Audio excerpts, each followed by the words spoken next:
Coordination compound का जब हम लोग आइसोमेरिज्म चेक करते हैं तो सबसे ज़्यादा दिक्कत आती है ऑप्टिकल आइसोमेरिज्म के अंदर और ज्योमेट्रिकल आइसोमेरिज्म के अंदर।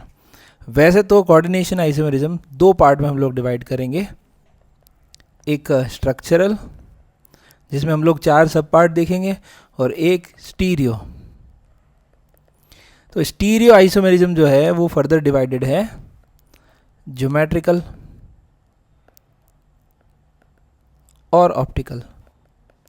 सबसे ज़्यादा समस्या ऑप्टिकल में आती है। आज के इस लेक्चर में मैं आपको कुछ ऐसी चीज़ें बताऊंगा कि आप जैसे ही कॉम्प्लेक्स देखेंगे और आप डायरेक्टली बता पाएंगे कि उसके अंदर कौन सा आइसोमेरिज्म हो रहा है। शुरुआत करते हैं ज्योमेट्रिकल आइसोमेरिज्म से। ज्योमेट्रिकल आइसोमेरिज्म जो है वो आपको देखने को मिलता है या तो ऑक्टाहेड्रल कॉम्प्लेक्स के अंदर या फिर स्क्वायर प्लेनर कॉम्प्लेक्स के अंदर। ऑक्टाहेड्रल कॉम्प्लेक्स के अंदर ज्योमेट्रिकल आइसोमेरिज्म में हम लोग दो नाम देते हैं, एक तो है सिस ट्रांस वाला और एक है फैक मर। सिस ट्रांस वाला तो बहुत इजी है क्योंकि ऑक्टाहेड्रल कॉम्प्लेक्स के अंदर 4 लिगेंड तो एक प्लेन में होंगे, 4 ligand will be in plane, एक लिगेंड अबव द प्लेन और एक लिगेंड बिलो द प्लेन। जब टॉप वाला जो लिगेंड है वो सपोज बॉटम वाले लिगेंड से मैच करता है, सेम है, यहाँ जो साइड में प्लेन ऑफ द पेपर पे लिगेंड लिखे हुए हैं ये अगर सारे सेम हैं या डिफरेंट है उससे फ़र्क नहीं पड़ता। आपको ये देखना है कि आमने सामने एक जैसे लिगेंड हैं, तो ऐसे वाले स्ट्रक्चर को हम बोलते हैं ट्रांस। और इसका सिस कैसा बनेगा? इसका सिस कैसा बनेगा? टॉप बॉटम जो पोजीशन है उनमें से कोई एक पोजीशन चेंज हो जाए तो इसको हम लोग क्या कहेंगे? सिस। ध्यान रह जाएगा, बहुत आसान है। यहाँ पे बी आर और बी आर की पोजीशन चेंज हो गई है तो इसको हम बोलेंगे सिस। सिमिलरली स्क्वायर प्लेनर जो कॉम्प्लेक्स होंगे उनमें एक ही स्क्वायर होगा, तो आपको ये देखना है कि एटलीस्ट 2 लिगेंड सेम हो। ठीक है, सारे अलग अलग हैं तो और ज़्यादा आइसोमर बन जाएंगे, लेकिन अगर एटलीस्ट 2 लिगेंड सेम है तो यहाँ बीच में तो मेटल होता ही है। आमने सामने वाले एक जैसे होने पर हम लोग उसे कहेंगे ट्रांस, और आमने सामने वाले अलग अलग होने पर हम लोग उसे कहेंगे सिस। तो ये वाला है हमारा सिस और टॉप ऊपर वाला ट्रांस। तो ज्योमेट्रिकल आइसोमेरिज्म में आपको ये देखना है कि एटलीस्ट 2 लिगेंड सेम आपके सामने आ जाए। तो अगर एक दूसरे के अपोजिट होंगे तो ट्रांस, पास होंगे या किसी दूसरी पोजीशन पे होंगे तो हम उसे बोलेंगे सिस। ये तो हुआ सिस ट्रांस। ये जो फेशियल और मेरिडियन आइसोमेरिज्म है ये इस आइसोमेरिज्म की एक मस्ट कंडीशन है, वो ये है कि 3-3 के जोड़े होने चाहिए। मेटल के साथ 3 लिगेंड एक जैसे, फिर 3 लिगेंड एक जैसे, तभी फेशियल और मेरिडियन आइसोमेरिज्म होगी। ये भी किसका पार्ट है? ज्योमेट्रिकल आइसोमर का। सिस ट्रांस आइसोमेरिज्म के अंदर मेटल के साथ एटलीस्ट 2 लिगेंड एक जैसे हो, बाकी कोई भी चेंज हो जाए चल जाएगा, चाहे तो चारों सेम हो, मेटल के साथ 2 लिगेंड सेम हो, चाहे तो चारों अलग हो, बी सी डी ई चारों ही अलग है, ये 2 सेम है। तो ये जो 2 सेम होंगे ना उनको आमने सामने रखने पे हमको सिस बनाना है और ट्रांस बनाना है। ठीक है, हम अपोजिट रखेंगे तो ट्रांस, पास रखेंगे तो सिस। मेटल के साथ 3 लिगेंड एक जैसे, फिर 3 लिगेंड एक जैसे, ऐसी कंडीशन में ही फेशियल और मेरिडियन देखने को मिलेगा। ऑब्वियसली बात है, कोऑर्डिनेशन नंबर 6 है। अगर 6 कोऑर्डिनेशन नंबर है मेटल का तो ऑक्टाहेड्रल ज्योमेट्री देखने को मिलेगी, और ऑक्टाहेड्रल ज्योमेट्री के अंदर 4 ligands will be in the plane, 1 at the top and 1 at the bottom. 4 ligands will be in the plane and 1 at the top and 1 at the bottom. अब facial और meridian कैसे बोलते हैं ध्यान से देखें, ए ए ए, यहाँ लिख रहा हूँ बी बी और बी। अब ध्यान से ये देखना है आपको कि ये जो तीनों ए हैं अगर इन तीनों को हम मिलाएं तो यहाँ पे एक ट्राइंगल बना, ये एक ट्राइंगुलर फेस है। इसी तरह अगर बी को आपस में टच करें तो यहाँ पर भी एक ट्राइंगल बना, और ध्यान से देखोगे तो एक ट्राइंगल तो ऐसा है और पीछे वाला ट्राइंगल जस्ट अपोजिट है। ऐसे ऑक्टाहेड्रल में 8 ट्राइंगल्स होते हैं। कितने ट्राइंगल्स होते हैं? 8 ट्राइंगल्स होते हैं।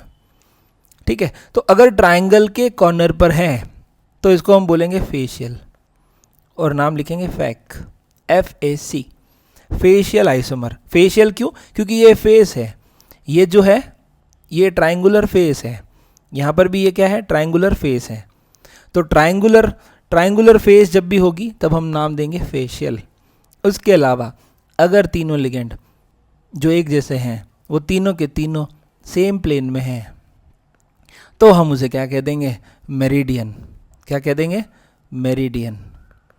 और इसे नाम लिखेंगे मर, फैक और मर। बिल्कुल सिंपल है। 8 ट्राइंगल अगर आपको देखने हैं तो वो भी मैं आपको दिखा देता हूँ। ये 1 ट्राइंगल है, एक ये पीछे वाला ट्राइंगल है, देखिए ये वाला, एक ये लेफ्ट, ये फ्रंट आपकी तरफ, ये राइट। टोटल 4 ट्राइंगल है, 1 2 3 और एक पीछे वाला। 4 ट्राइंगल्स आपको देखने को मिल रहा है, एक पिरामिड जैसा बन रहा है। 4 ट्राइंगल टॉप पे है और 4 ट्राइंगल बॉटम पे भी होंगे, नीचे की तरफ भी इसी तरह के 4 ट्राइंगल होंगे, जिसमें से एक मैंने बना रखा है, एक ये वाला, एक इसके साथ और एक इसके साथ। तो 4 ट्राइंगल्स आपके सामने होंगे ही होंगे, नीचे भी। तो टोटल 8 ट्राइंगल आपके सामने होंगे ही होंगे। ऑप्टिकल आइसोमेरिज्म पता करने के लिए या तो आपके पास ऑक्टाहेड्रल कॉम्प्लेक्स होगा या फिर आपके पास टेट्राहेड्रल कॉम्प्लेक्स होगा, और तीसरा कौन सा है, स्क्वायर प्लेनर। सबसे बढ़िया बात यह है कि स्क्वायर प्लेनर के अंदर कभी भी ऑप्टिकल आइसोमेरिज्म पॉसिबल ही नहीं है, क्योंकि सब प्लेन ऑफ सिमेट्री लग जाती है और मॉलिक्यूल इनएक्टिव होता है, तो कभी एक्टिव होना ही नहीं है। टेट्राहेड्रल के केस में मेटल के साथ जो चारों लिगेंड लगे हुए हैं वो चारों के चारों अलग होने चाहिए, ऑल 4 डिफरेंट, तभी हमारा मेटल ऑप्टिकली एक्टिव होगा। तो ऐसा भी बहुत ही रेयर पूछा गया है, फिर भी आपको ध्यान रह जाएगा, अगर टेट्राहेड्रल ज्योमेट्री है और चारों के चारों लिगेंड अलग हैं तभी वो ऑप्टिकल दे सकता है, अदरवाइज दे ही नहीं सकता। स्क्वायर प्लेनर तो कभी नहीं देगा, टेट्राहेड्रल सिर्फ एक ही कंडीशन में देगा, और ऑक्टाहेड्रल के अंदर 2 कंडीशन हैं जब वो ऑप्टिकल आइसोमेरिज्म दे सकता है। एक कंडीशन, ऑल 6 लिगेंड डिफरेंट हो, ऑल 6 लिगेंड्स डिफरेंट हो, तब दे सकता है। ऐसा भी बहुत रेयर ही मिलेगा। और जो सबसे ज़्यादा पूछे जाते हैं वो हैं ये बाइडेंटेड लिगेंड अगर आपके सामने है तभी ऑक्टाहेड्रल ऑप्टिकल आइसोमेरिज्म देने की कंडीशन में आएगा। अब जो बाइडेंटेड लिगेंड है ना, वो भी या तो नंबर में 2 होने चाहिए या 3 होने चाहिए। या तो 2 बाइडेंटेड लिगेंड हो, जैसे मान लो इथाइलिन डाइएमीन है तो 2 टाइम्स हो, साथ में कुछ और हो, या फिर मेटल के साथ इथाइलिन डाइएमीन 3 टाइम्स हो। इन दोनों ही कंडीशन में ऑप्टिकल एक्टिविटी के चांसेस बनते हैं। ये तो ऑलवेज एक्टिव होता है, लेकिन इसमें सिस एक्टिव होता है, ट्रांस एक्टिव नहीं होता। आइए देखते हैं ऐसा क्यों हो रहा है। सपोज कि आपके सामने 3 बाइडेंटेड लिगेंड लिखे हुए हैं, मेटल कोई भी हो कोई फर्क नहीं पड़ता, ऑक्टाहेड्रल ज्योमेट्री होनी ही होनी है। ऑक्टाहेड्रल ज्योमेट्री कैसे पता लगी है, मेटल के साथ कोऑर्डिनेशन नंबर 6 है तो ऑक्टाहेड्रल ज्योमेट्री होनी ही है। तो ऑक्टाहेड्रल ज्योमेट्री के लिए ये स्ट्रक्चर हम बनाते हैं। अब बाइडेंटेड लिगेंड को हम लोग इस तरीके से रिप्रेजेंट कर रहे हैं कि ये जो EN है वो इस तरीके से अटैच्ड है प्लेन ऑफ द पेपर पे, एक टॉप पे और एक बॉटम पे। तो ध्यान से देखिए, इस मॉलिक्यूल के अंदर प्लेन ऑफ सिमेट्री नहीं लग सकता। कैसे? ये जो प्लेन ऑफ द पेपर है, इसको अगर मैं कहूँ कि ये फ्रंट है तो ये हमारा क्या है, बैक। ये वाला जो लाइन है वो, ये जो लाइन है वो फ्रंट है, तो ये वाली लाइन कौन सी है, बैक।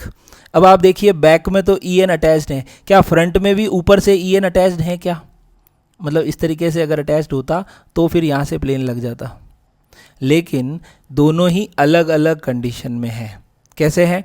ये बॉटम से फ्रंट आ रहा है, ये बॉटम से फ्रंट आ रहा है, और ये बैक से टॉप पे जा रहा है, तो इसमें प्लेन ऑफ सिमेट्री नहीं लग सकता। तो ये तो ऑलवेज एक्टिव होंगे। क्या होंगे? Always active. ध्यान रहेंगे, ऑक्जेलेट हो गया, EN हो गया, इस तरह का कोई भी बाइडेंटेड लिगेंड अगर है, अगर वो 3 टाइम्स हैं तो ऑप्टिकल एक्टिविटी होगी ही होगी। अगर वो 2 टाइम्स है तो क्या कंडीशन होती है? 2 टाइम्स होने पर उसके 2 पॉसिबल ज्योमेट्रिकल आइसोमर बन सकते हैं। कैसे? ये हमारा ऑक्टाहेड्रल, तो अगर En दोनों ही प्लेन में हो, ऊपर Cl और नीचे Cl, तो यहाँ प्लेन ऑफ सिमेट्री लग जाती है। प्लेन ऑफ सिमेट्री क्यों लग जाती है? बिल्कुल सामने सामने An है और यहाँ पे Cl और Cl है। एक हॉरिजॉन्टल प्लेन जो इन सबको कट कर दे, ऊपर क्या बचेगा? Cl और नीचे क्या बचेगा? Cl। ऐसा प्लेन लगाने से मॉलिक्यूल के अंदर प्लेन ऑफ सिमेट्री हम कहेंगे प्रेजेंट है, और जब मॉलिक्यूल में प्लेन ऑफ सिमेट्री प्रेजेंट है तो ये ऑप्टिकली इनएक्टिव होगा। और ये कौन सा है? ट्रांस। ट्रांस हमेशा ऑप्टिकली इनएक्टिव होता है, ध्यान रह जाएगा। अब बचा सिस, तो सिस को देखिए, फिर से हम बना रहे हैं वही कोबाल्ट। इस बार हम लोग ये जो En है, एक को तो प्लेन में रख रहे हैं, एक को टॉप बॉटम से कर देते हैं ये, और यहाँ पे कौन बचेगा? Cl और Cl। तो इसमें भी प्लेन ऑफ सिमेट्री पॉसिबल नहीं है, तो इसका एक मिरर इमेज बनेगा और ये ऑप्टिकल एक्टिव होगा। तो अगर आपसे कोई पूछे कि ये मॉलिक्यूल टोटल कितने स्टीरियो आइसोमर रखता है, तो हम कहेंगे 3, 1 इज ट्रांस एंड 2 आर सिस, और वो दोनों सिस एक दूसरे के ऑप्टिकल आइसोमर होंगे, जिनको हम कहेंगे वो एक दूसरे के इनेंशियोमर है। ठीक है, ये तो थी ऑप्टिकल एक्टिविटी। अब ज्योमेट्रिकल और ऑप्टिकल के बाद स्ट्रक्चरल आइसोमर्स भी होते हैं। आपको नाम याद है? एक बार रिवाइज करिए, कौन कौन से? आयोनाइजेशन, लिंकेज, कोऑर्डिनेशन और हाइड्रेट। स्ट्रक्चरल आइसोमर में जो सबसे फर्स्ट टाइप हम लिख रहे हैं वो है आयोनाइजेशन। आयोनाइजेशन की एक मेजर बात यह है कि आपके पास हमेशा कोई नेगेटिव काउंटर आयन होगा। Cl अंदर है, Br बाहर है। दूसरा आइसोमर कैसे बनेगा? Br अंदर है, Cl बाहर है। इसी तरह या तो Br अंदर है, मान लो NO2 है, तो क्या होगा? NO2 अंदर आ जाएगा और Br बाहर। Negative ions, negative counter ions as a ligand work करने लगे और ligand as a counter ion work करने लगे, तब हम बोलेंगे आयोनाइजेशन आइसोमेरिज्म। दूसरा है हाइड्रेट।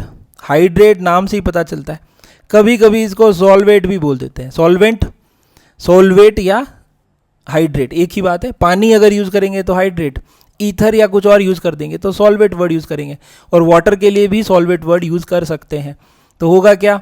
एक वाटर मॉलिक्यूल अंदर है, एक में वाटर मॉलिक्यूल बाहर चला गया। अब नंबर्स होंगे इसके, जैसे 6 है तो इस बार क्या लिखेंगे? 5 है। तो वाटर मॉलिक्यूल जब कॉम्प्लेक्स के अंदर और बाहर होता है तब हम क्या बोलते हैं? Hydrate isomerism. इसके अलावा क्या है? कोऑर्डिनेशन। कोऑर्डिनेशन आइसोमेरिज्म तो सबसे आसान है। कोऑर्डिनेशन में तो हमेशा आपको डबल कॉम्प्लेक्स देखने को मिलेंगे, double metal, double complex, double ligand. मान लो लिगेंड और यहाँ लिगेंड डैश, तो इसका आइसोमर कैसा दिखेगा? ध्यान से देखिए, लिगेंड डैश आगे और क्रोमियम के साथ, लिगेंड डैश आगे और क्रोमियम के साथ, और कोबाल्ट के साथ कौन? लिगेंड। तो देखिए मेटल मेटल है, सेम मेटल है, लिगेंड एक दूसरे में चेंज हो रहे हैं। Coordination isomerism, coordination sphere 2 time हो, 2 बार कोऑर्डिनेशन हो तो कोऑर्डिनेशन आइसोमेरिज्म। और सबसे लास्ट, सबसे simple, linkage isomerism. Linkage isomerism देखने का एक सिंपल सा तरीका है, आप एम्फीडेंटेड लिगेंड देखिए, जैसे एम्फीबिया पानी में भी रहते हैं, जमीन पे भी रहते हैं, 2 नेचर रखते हैं, वैसे एम्फीडेंटेड लिगेंड होते हैं NO2, कभी तो नाइट्रोजन से बॉन्ड करता है, कभी बॉन्ड करता है ऑक्सीजन से। HCN NCS, कभी तो सल्फर के साथ मेटल बॉन्ड करता है कोऑर्डिनेट बॉन्ड, कभी नाइट्रोजन के साथ करता है। तो एम्फीडेंटेड, एम्फी मतलब समझ गए? ड्यूअल नेचर रखने वाले, जो 2 तरह के डोनर एटम रखते हैं वो एम्फीडेंटेड लिगेंड है। एम्फीडेंटेड लिगेंड जब भी दिखेगा तो हम क्या कहेंगे? Linkage isomerism. कुछ एग्जांपल्स डिस्कस करते हैं, 1-2 प्रीवियस ईयर भी देखते हैं।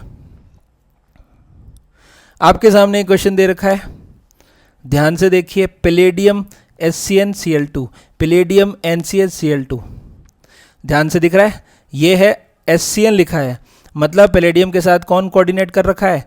S। यहाँ पे पैलेडियम कौन किसके साथ कोऑर्डिनेट है? NCS लिखा है, मतलब N के साथ। अगर दोनों कॉम्प्लेक्स को देखो तो नंबर ऑफ एटम्स बिल्कुल सेम है, फॉर्मूला बनाएंगे तो भी सेम है, सिर्फ लिंकेज का डिफरेंस है, तो हम इसे क्या कहेंगे, linkage isomerism. Total number of isomers के क्वेश्चन बहुत ही रेयर पूछे जाते हैं, तो उसमें टेंशन लेने की जरूरत नहीं है। आपको बस ये ध्यान रखना है कि लिंकेज आइसोमेरिज्म कैसे पता लगी, एम्फीडेंटेड लिगेंड देख के हमें पता लग सकती है। और देखते हैं, आपके सामने है ये दोनों कॉम्प्लेक्स में देखिए Cl3 है, इधर भी 2 बाहर है, 1 अंदर है। यहाँ पे वाटर 6 है, यहाँ पे 5 है, 1 बाहर है। देखो वाटर बाहर चला गया, क्या कहोगे, पानी रे, हाइड्रेट आइसोमेरिज्म। हाइड्रेट को सॉल्वेट भी बोल दे तो भी नाराज मत होना, ठीक है। हाइड्रेट आइसोमेरिज्म, जल ही जीवन है, पानी देख के आपको पता चल जाएगा। अगर वो कॉम्प्लेक्स से बाहर चला गया तो हाइड्रेट। वैसे देखा जाए तो ये आयोनाइजेशन भी है, क्योंकि Cl अंदर भी तो आया है, ठीक है। लेकिन अगर हाइड्रेट और आयोनाइजेशन अगर दोनों चूज करना हो, दोनों में से कुछ चूज करना हो, तो आप वाटर देख के हाइड्रेट चूज करेंगे। वाटर देख के क्या चूज करेंगे, हाइड्रेट। अगला एग्जाम्पल देखिए, दो कॉम्प्लेक्स, यहाँ तो दो कॉम्प्लेक्स, एक complex, 2 complex, cationic complex, anionic complex, metal दोनों में अलग अलग, लिगेंड दोनों में अलग अलग। कौन सा आइसोमेरिज्म है, कोऑर्डिनेशन। ध्यान से देखेंगे तो प्लेटिनम के साथ अमोनिया था, अभी प्लेटिनम के साथ कौन है, क्लोरीन। पैलेडियम के साथ क्लोरीन था, पैलेडियम के साथ कौन है, अमोनिया। आपको यूँ लगता होगा कि लिगेंड ने अपनी जगह चेंज करी है या मेटल ने चेंज करी है। मेटल आगे नहीं आया है, मैं आपको बता दूं, लिगेंड पीछे गया है। फ़र्क यह है कि IUPAC कहती है कि पहले हमेशा कैटायनिक लिखो, बाद में एनायनिक लिखो। जिस कॉम्प्लेक्स में Cl होगा ना, उस कॉम्प्लेक्स के ऊपर नेगेटिव चार्ज आएगा। जिस कॉम्प्लेक्स में अमोनिया होगा उसमें पॉजिटिव चार्ज आएगा मेटल का, इसलिए उसको आगे लिखा गया है। नाम लिखते हैं IUPAC तब भी ध्यान रखते हैं, जिस पे नेगेटिव चार्ज होता है तो उसका नाम लिखते हैं 8 लगा के, तो इसका नाम लिखेंगे प्लेटिनेट। लेकिन इस वाले कॉम्प्लेक्स का जब नाम लिखेंगे ना, तो नाम लिखेंगे पेलेडेट। पेलेडियम है ना, तो पेलेडेट। इसको तो प्लेटिनम ही लिखेंगे, इसको पेलेडेट लिखेंगे। इसमें इसको पैलेडियम लिखेंगे और यहाँ इसको प्लेटिनेट लिखेंगे। जो पीछे वाला कॉम्प्लेक्स होता है वो नेगेटिव होता है, प्लेटिनेट 8 लगाते हैं। आगे बढ़ रहे हैं, अगला सवाल देखिए। ये 2 कॉम्प्लेक्स आपके सामने, देखिए यहाँ खेला हो रहा है, बहुत सिंपल सा ही है।